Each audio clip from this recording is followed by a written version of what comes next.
Hello, my friends. I am Darth Paradigm. We all have those hilts that we really want to get into our collection. For me, I've always been kind of a fan of the ROM coated design. Yeah, pretty much the staples of a ROM coder are angled emitter with a little emitter section that inserts into a kind of a shroud, switch section with this little bit of fabric just kind of wrapped around the area just after the switch section, leather wrap, and kind of a wider pommel. And one of the those hilt designs that kind of ticked all the boxes was the Saberforge Dissident, which is what you see here. And this one I found on the Facebook Marketplace. I frequent the Facebook Marketplace a lot. And I acquired this one. I received a notification on my phone. Went to my Facebook app, checked the notification, and it was for this.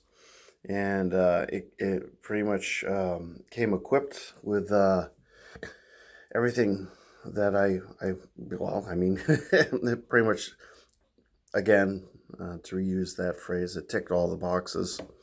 This is a Sabercore 3.0. It's an older soundboard. Currently, Saberforge is using the Golden Harvest 3, I think, for their champion tier.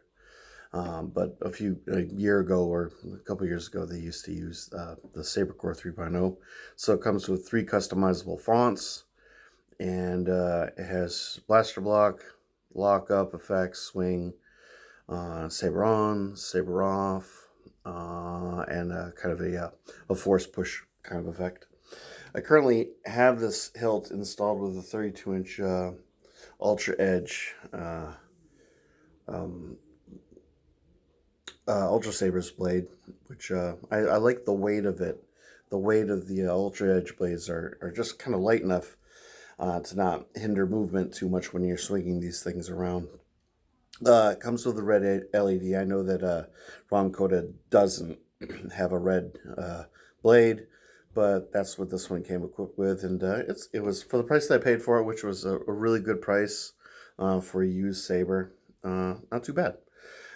So the hilt itself is 12 3/8 inches long, and it's actually pretty beefy. And as far as Saberforge hilts, it kind of has almost the feel, the girth of a Ultra Saber's hilt, although not quite as large. It can be easily used as a single-handed saber or two-handed. It's one of Saberforge's elite class. And we can start with the pommel. It has a pommel insert to protect the speaker. It has a high bass speaker in it, although the saber is not terribly loud. Most Ultra Sabers, most Saberforge hilts aren't really all that loud.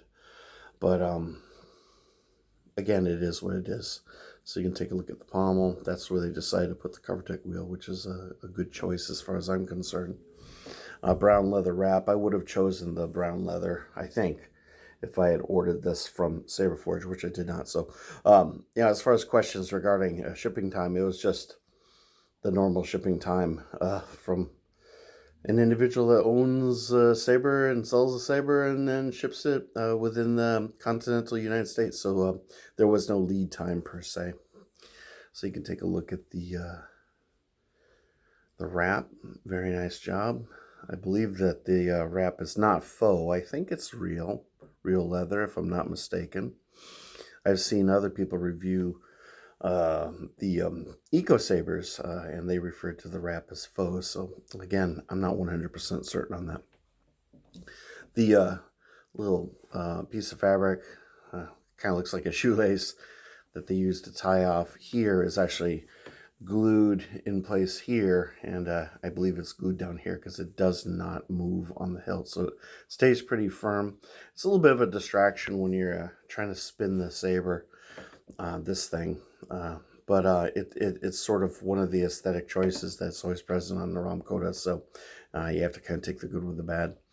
So we have a raised switch section. I believe that this switch down here would serve as an auxiliary switch in some other configuration, or possibly if this were a warrior tier or something to that effect. I'm not too sure. It seems to have kind of a utilitarian purpose that they, Saberforge would choose to just have one switch section that they would adjust as needed. But again, I only have the one version, so I'm not too sure on that. This is your recharge port. And obviously you have your backlit activation switch. This is illuminated red. Nice little choke point right here. That's anodized. And this ring is just exposed aluminum. And then you have your angled emitter. That's a little bit on the weathered side. Some of the surfaces of this, especially the anodized section, seem just ever so lightly weathered, and I really like that, and I enjoy this little cutaway. And then this section right here just kind of inserts. You've got your blade retention screw, and I think the blade inserts to about there, so it's in there a sufficient depth. LED retention screws here, and that pretty much covers the hilt. So let's boot this thing up. See Gil. Again, it has 3 sound fonts. Has the 12 watt plus LED setup. You can see that there's a flicker.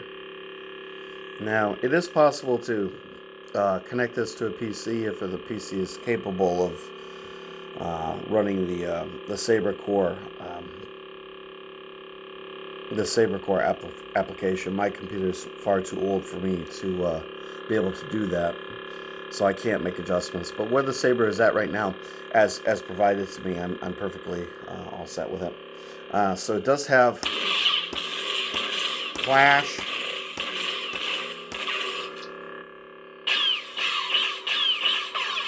blaster block, lockup, which doesn't flicker with the lockup. And if you hold it and then double tap,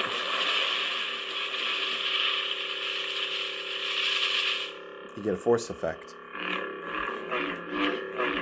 The swing is very responsive.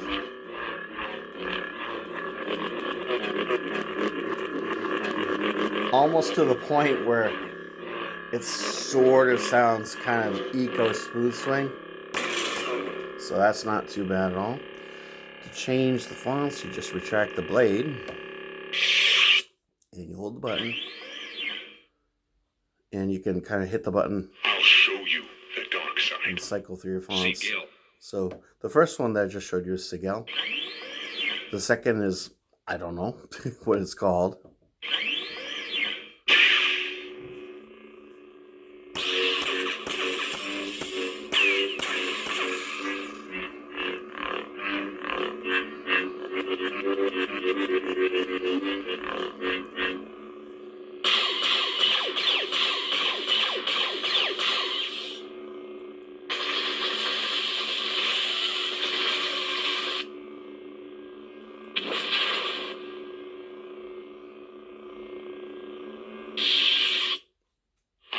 Sigil, mantle of. I'll show you the dark side. And of course, Kylo Ren. I'll show you the dark side. Flicker, but not really an unstable effect.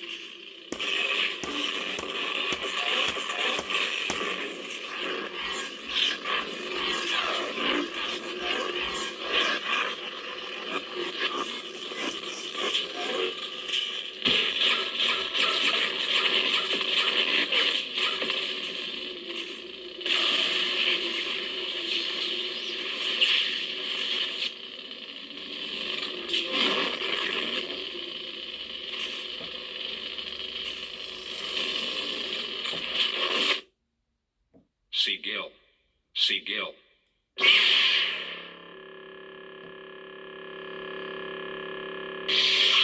So, for an older soundboard, it actually performs really well for a Sabercore 3.0. So let me just give you the final visual tour. It's a simple, elegant, comfortable hilt, and it does fit my ROM coda needs, as it were.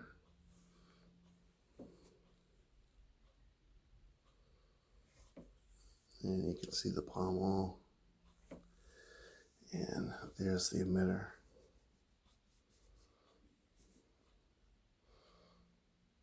And it's a beautiful hilt, and I rather enjoy it. So, if you have any questions regarding the Dissident, please feel free to hit me up in the comments.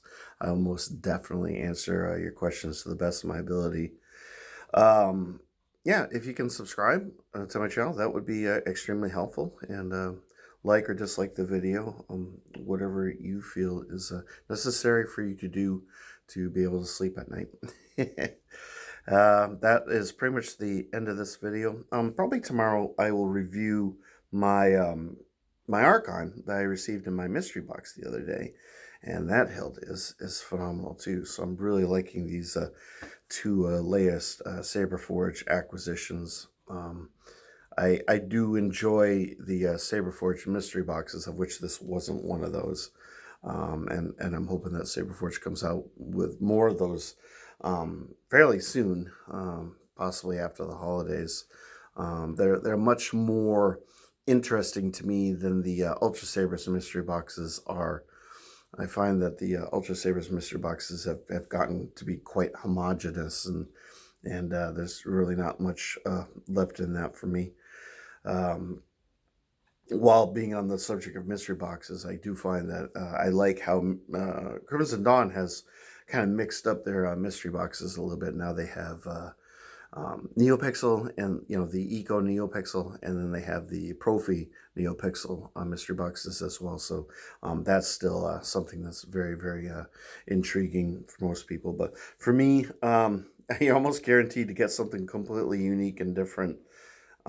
Possibly, as some people have put out, not necessarily economically worth it, but I find it quite enjoyable. And the last point is I don't really think of buying a mystery box as gambling. I mean, there is aspects of gambling to it, but to me, my father had a gambling problem. And I know that when you're actually gambling, most of the time you're not getting anything out of it. At least when you're doing a mystery box for a Saber, you are getting something tactile, something solid, something that you can keep. And there is a degree of value based on how the Saber comes to you, whether it comes with a high-end soundboard, low-end soundboard, the nature of the hilt, be it, at least where Saberforge is concerned, it could be a Shoto, it could be Apprentice, it could be Elite, it could be Crystal, whatever. But you are guaranteed to get something that it gives you the value of the money that you put into it. So it's not so much, to me, gambling as it is kind of an adventure. It's sort of adventurous in nature. There's a bit of surprise. And, at least where I'm concerned, a lot of people are not necessarily into Saberforge as a company for various and sundry reasons that are all perfectly legit. I find most of their hilts to be really appealing. And so the mystery box, approach with this particular company, to me, I think is worth the money, and it's a lot of fun. And in life, that's the most important thing, is fun. So again, or not again, but I'm just gonna apologize for me rambling. It's just kind of a topic I wanted to broach, because I do get a lot of comments, where people, they think it's gambling, and if a mystery box isn't for you, don't do it. If you prefer to buy your hilt and know specifically what you get, strictly that's your call. Some of us like the whole mystery box game, and for us, it's just a lot of fun. So anyway, thank you for watching. May the force be with you. I won't ramble like this in the next video, I promise. And hope you all have a wonderful week. And I will catch y'all in the next video. You take care now. Thanks for watching. Bye.